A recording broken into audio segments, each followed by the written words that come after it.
ಎಲ್ಲರಿಗೂ ನಮಸ್ಕಾರ ಸ್ನೇಹಿತರೆ. ಹಣೆಬರಹ ಎಂಬುದು ನಿಜನ ಸುಳ್ಳ? ಹಣೆಬರಹವನ್ನು ಯಾರು ಬದಲಾಯಿಸಲು ಸಾಧ್ಯವಿಲ್ಲ ಎಂಬುದು ಸತ್ಯವೇ? ನಾವು ನಮ್ಮ ಹಣೆಬರಹವನ್ನು ಹೇಗೆ ಬದಲಾಯಿಸುವುದು? ಈ ಕಥೆಯನ್ನು ಕೇಳಿದರೆ ನಿಮ್ಮ ಹಣೆಬರಹದ ಪ್ರಶ್ನೆಗಳಿಗೆ ಪರಿಹಾರ ಖಂಡಿತವಾಗಿಯೂ ದೊರಕುತ್ತದೆ. ಒಂದಾನೊಂದು ಕಾಲದಲ್ಲಿ ಒಬ್ಬ ಸನ್ಯಾಸಿ ಇದ್ದ. ಅವರ ಕೀರ್ತಿ ದೂರ ದೂರಕ್ಕೆ ಹಬ್ಬಿತ್ತು. ದೂರ ದೂರದಿಂದ ಜನರು ತಮ್ಮ ಭವಿಷ್ಯವನ್ನು ತಿಳಿಯಲು ಅವರ ಬಳಿ ಬರುತ್ತಿದ್ದರು. ಆ ಮಹಾತ್ಮರು ಬಹಳ ಜ್ಞಾನಿಯಾಗಿದ್ದರು. ಯಾರ ಭವಿಷ್ಯವನ್ನು ಅವರು ಹೇಳುತ್ತಿದ್ದರೋ ಅದು ಸತ್ಯವಾಗುತ್ತಿತ್ತು. ದೂರದಿಂದಲೇ ಅವರ ಭವಿಷ್ಯವನ್ನು ನೋಡಿ ಅವರ ಭವಿಷ್ಯದಲ್ಲಿ ಏನಿದೆ ಎಂದು ಹೇಳುತ್ತಿದ್ದರು. ಅವರಿಗೆ ಭೂತ, ವರ್ತಮಾನ ಮತ್ತು ಭವಿಷ್ಯದ ಎಲ್ಲ ಕಾಲಗಳ ಬಗ್ಗೆ ಜ್ಞಾನವಿತ್ತು. ಅದೇ ನಗರದಲ್ಲಿ ಒಬ್ಬ ಪಂಡಿತ ಮತ್ತು ಅವನ ಪತ್ನಿ ವಾಸವಾಗಿದ್ದರು. ಅವನ ಪತ್ನಿ ಧರ್ಮ ಮತ್ತು ಭಕ್ತಿಯಲ್ಲಿ ಬಹಳ ನಂಬಿಕೆ ಇಟ್ಟಿದ್ದರು. ಅವರಿಗೆ ಸಂತಾನವಿರಲಿಲ್ಲ. ಗ್ರಾಮದ ಜನರು ಅಲ್ಲಿ ಒಬ್ಬ ಮಹಾತ್ಮ ಇದ್ದಾರೆ, ಯಾರ ಭವಿಷ್ಯವನ್ನು ಬೇಕಾದರೂ ಹೇಳಬಲ್ಲರು ಎಂದು ಕೇಳಿದ್ದರು. ಅವರು ಒಮ್ಮೆ ಆ ಮಹಾತ್ಮನ ದರ್ಶನ ಮಾಡೋಣ ಎಂದು ಯೋಚಿಸಿದರು. ಆ ಪಂಡಿತ ಮತ್ತು ಅವನ ಪತ್ನಿ ಆ ಮಹಾತ್ಮರನ್ನ ಭೇಟಿಯಾಗಲು ಹೊರಟರು. ಅವರಿಬ್ಬರು ಆ ಮಹಾತ್ಮರ ಆಶ್ರಮಕ್ಕೆ ಬಂದು ಅಳಲು ಶುರು ಮಾಡಿದರು. ಮಹಾತ್ಮರು ಅವರಿಬ್ಬರನ್ನು ಶಾಂತಗೊಳಿಸಿ, ಮಕ್ಕಳೇ, ಅಳಬೇಡಿ, ನಿಮಗೆ ಏನು ಸಮಸ್ಯೆ ಎಂದು ಹೇಳಿ, ನಾನು ಖಂಡಿತ ಒಂದು ಪರಿಹಾರ ತಿಳಿಸುತ್ತೇನೆ ಎಂದು ಹೇಳಿದರು. ಆಗ ಪಂಡಿತರು ಹೇಳಿದರು, ಗುರುಗಳೇ, ನಮಗೆ ಸಂತಾನ ಇಲ್ಲ. ಈ ದುಃಖ ನಮ್ಮನ್ನು ಪ್ರತಿದಿನ ಕಾಡುತ್ತಿದೆ.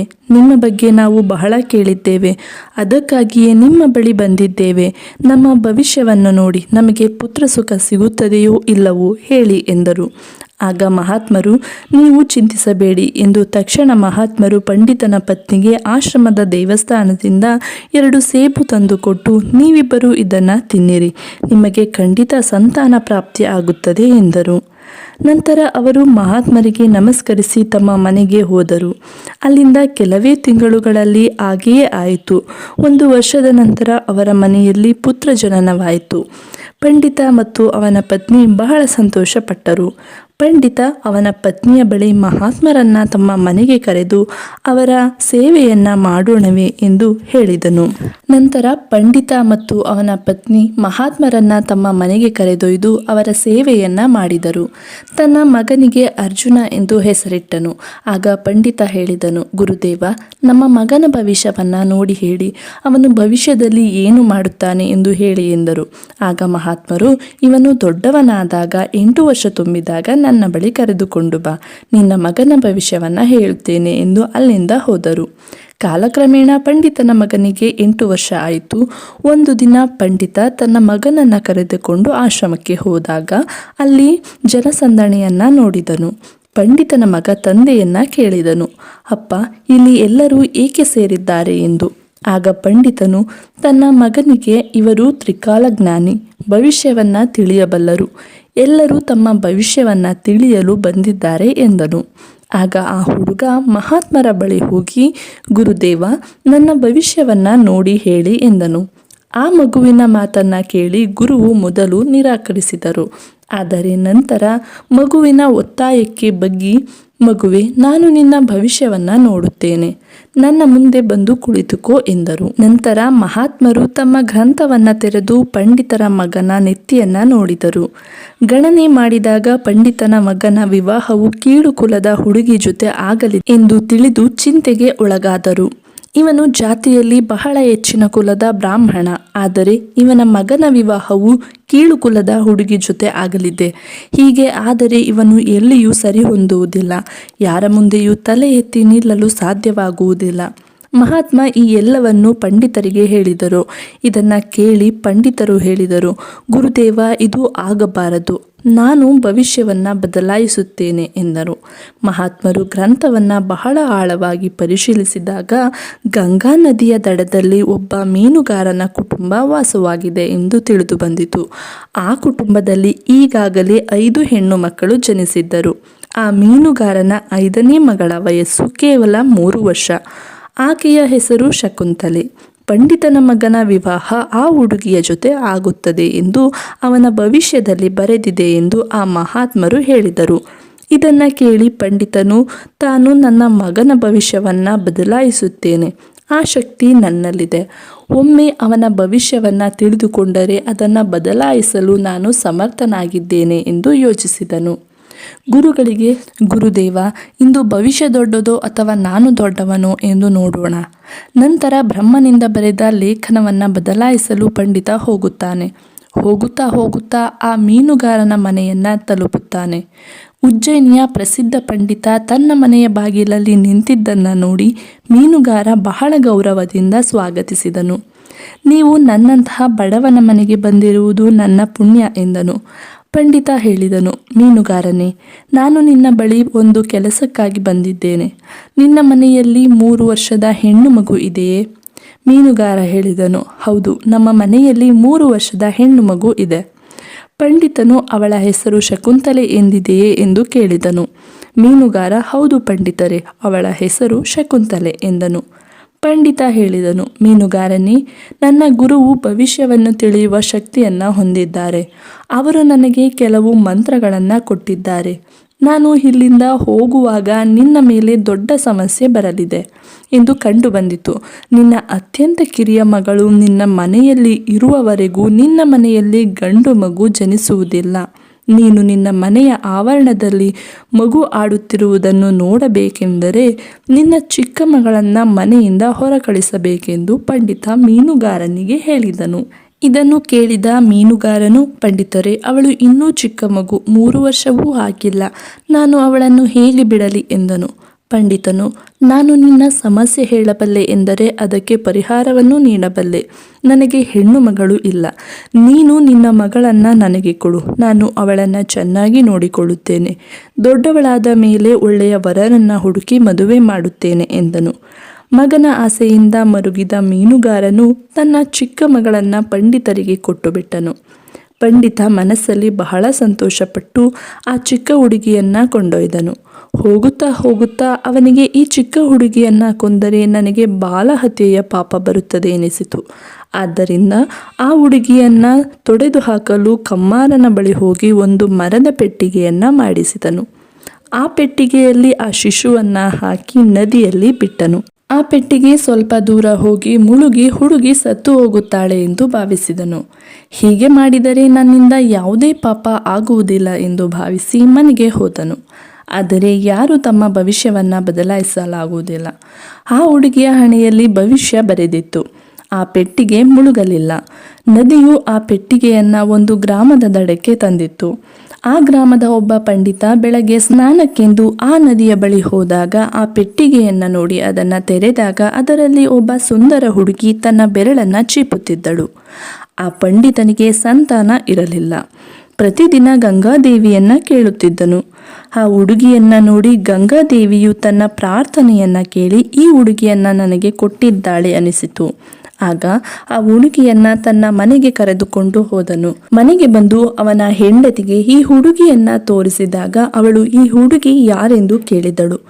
ಗಂಗಾದೇವಿಯು ತನ್ನ ಪ್ರಾರ್ಥನೆಯನ್ನ ಕೇಳಿ ಈ ಹುಡುಗಿಯನ್ನ ನಮಗೆ ಕೊಟ್ಟಿದ್ದಾಳೆ ಎಂದನು. ಇವಳನ್ನ ನಾವು ನಮ್ಮ ಮಗಳಂತೆ ಸಾಕುತ್ತೇವೆ ಎಂದನು. ಆ ಪಂಡಿತ ಮತ್ತು ಅವನ ಪತ್ನಿ ಬಹಳ ಪ್ರೀತಿಯಿಂದ ಸಾಕಿದರು. ಆ ಹುಡುಗಿ ಬೆಳೆದು ದೊಡ್ಡವಳಾದಳು. ಬಹಳ ಸುಂದರವಾಗಿದ್ದಳು. ಇಂದ್ರನ ಅಪ್ಸರೆಯಂತೆ ಕಾಣುತ್ತಿದ್ದಳು.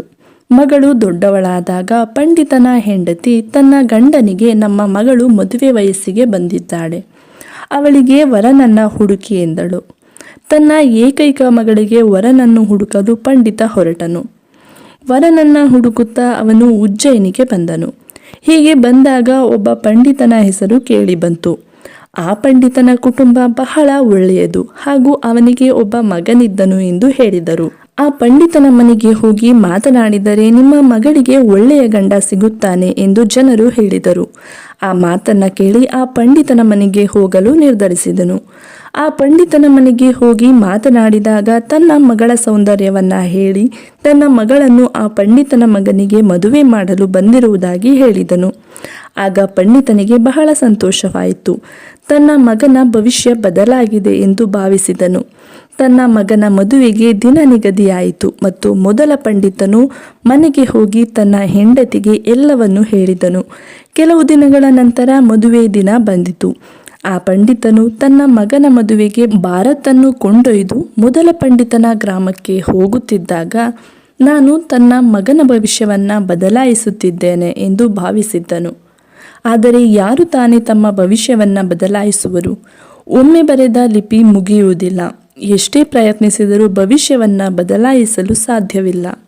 ಆ ಮೀನುಗಾರನ ಮಗಳು ಪಂಡಿತನ ಮಗಳಾಗಿ ಆ ಪಂಡಿತನ ಮಗನನ್ನು ಮದುವೆಯಾಗಲು ಸಿದ್ಧಳಾಗಿದ್ದಳು. ಆ ಹುಡುಗಿಗೆ ಒಳ್ಳೆಯ ಗಂಡ ಸಿಕ್ಕಿದ್ದಕ್ಕೆ ಎಲ್ಲರೂ ಸಂತೋಷಪಟ್ಟರು. ಪಂಡಿತನು ತಾನು ತನ್ನ ಮಗನ ಭವಿಷ್ಯವನ್ನು ಬದಲಾಯಿಸಿದ್ದೇನೆ ಎಂದು ಭಾವಿಸಿದ್ದನು. ಒಂದು ದಿನ ಪಂಡಿತನ ಮಗನಿಗೆ ಉಜ್ಜಯಿನಿಗೆ ಹೋಗಬೇಕಾಯಿತು. ಕೆಲವು ದಿನಗಳ ನಂತರ ಆ ಪಂಡಿತನು ತನ್ನ ಸೊಸೆಯನ್ನು ಕರೆದುಕೊಂಡು ಆಶ್ರಮಕ್ಕೆ ಹೋದನು. ಗುರುವಿಗೆ ನಮಸ್ಕರಿಸಿ ತಾನು ಭವಿಷ್ಯವನ್ನು ಬದಲಾಯಿಸಿದ್ದೇನೆ ಎಂದನು. ಗುರುವು ನಕ್ಕರು. ಪಂಡಿತನು ಆಶ್ಚರ್ಯದಿಂದ ಗುರುವನ್ನು ನೋಡಿದನು. ಗುರುವು, ನೀನು ನದಿಯಲ್ಲಿ ಬಿಟ್ಟ ಹುಡುಗಿಯೇ ಇವಳು ಎಂದರು. ಪಂಡಿತನಿಗೆ ಬೆವರು ಸುರಿಯಿತು. ತಾನು ನದಿಯಲ್ಲಿ ಬಿಟ್ಟ ಹುಡುಗಿ ಈಗ ತನ್ನ ಮನೆಯಲ್ಲಿ ಸೊಸೆ ಎಂದು ತಿಳಿದು ಆತನಿಗೆ ಆಶ್ಚರ್ಯವಾಯಿತು. ಮಗಳೇ, ನೀನು ನಿಮ್ಮ ತಂದೆ ತಾಯಿಗೆ ಒಬ್ಬಳೇ ಮಗಳಲ್ಲವೇ ಎಂದರು. ಅದಕ್ಕೆ ಶಕುಂತಲೆ, ನನ್ನ ನಿಜವಾದ ತಂದೆ ತಾಯಿ ದುಷ್ಟರು.